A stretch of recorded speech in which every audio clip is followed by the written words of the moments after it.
Ladies and gentlemen, in this video we're going to delve into the life and legacy of the most prominent figures in American industry, Alexander Hamilton. Met Alexander Hamilton, a founding father, visionary and statesman whose impact resonates to this day. Born on January 11, 1755 or 1757 on the Caribbean island of Nevis, and emerged as a key figure during the American Revolutionary War and played a pivotal role in shaping the nation's early years. Hamilton's remarkable journey took him from humble beginnings to become one of the influential voices in the formation of the United States. As a tireless advocate for a strong federal government, Hamilton co-authored the Federalist Papers, laying the foundation for the U.S. Constitution.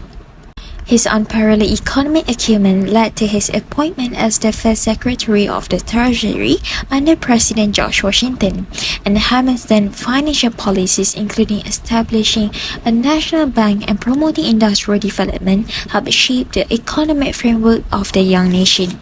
As the first Secretary of the Treasury, Hamilton carried a huge responsibility for the future of the newly independent nation's financial status. The American Revolution put the USA into a large national debt and experienced financial chaos. Alexander Hamilton must come out with a proper fiscal policy to assert legal means in settling the national debts quickly. Also, for an organized financial planning, Hamilton aimed to establish a national bank which, in a way, serves not only economical but also political motives, which was no shock since he was an ardent Federalist advocate. Historians would have a certain approach when analyzing Hamilton's agenda on the fiscal plans. The mercantilist views perceived Hamilton was highly influenced by the British policies and labeled him as an American Machiavelli. Meanwhile, the nationalist views analyzed the plan more positively to gain national unity and economic security. Due to his strong Federalist sentiments, his reforms would sometimes be considered as the Federalist program. In years of 1790, he made a tree report that proposed a solution for United States financial problems.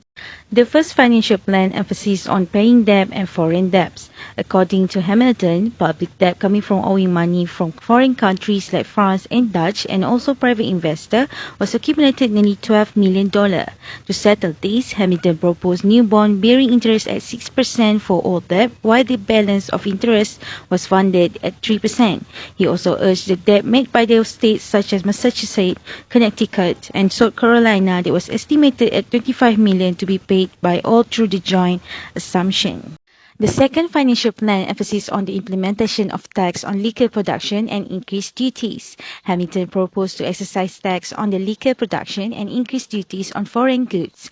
This tax was imposed to reduce national debt by collecting money from the tax they imposed.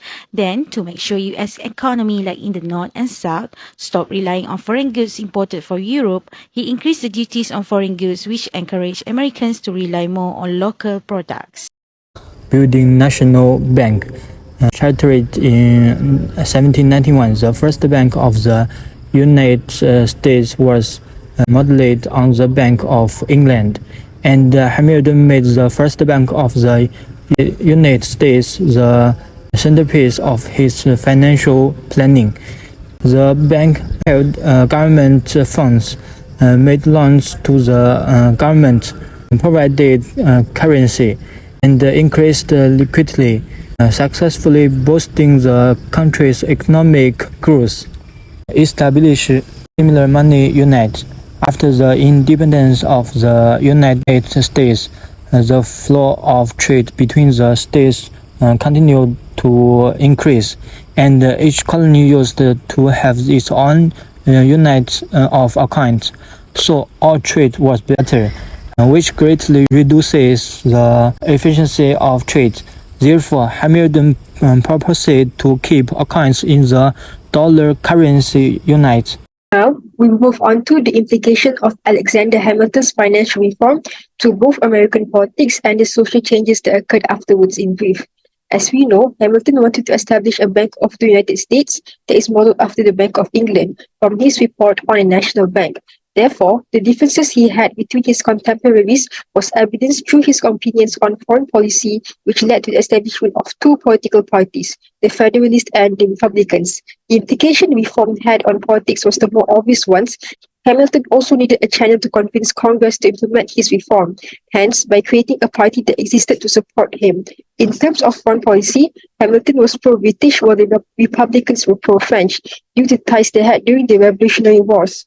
For social changes, the implication was that opportunities for lower-class people to generate money outside of agriculture began to increase. Money then replaced inherited titles, which used to be the determiner for someone's social status before the reform was carried out. Referring to the profound musical Hamilton, he took our country from bankruptcy to prosperity, but he doesn't get enough credit for all the credit he gave us. Alexander Hamilton played a profound role in ensuring the progression of the brand new nation. So, if you had the chance to have American dollars, check out Hamilton's face on the $10 bill and remember his financial plan.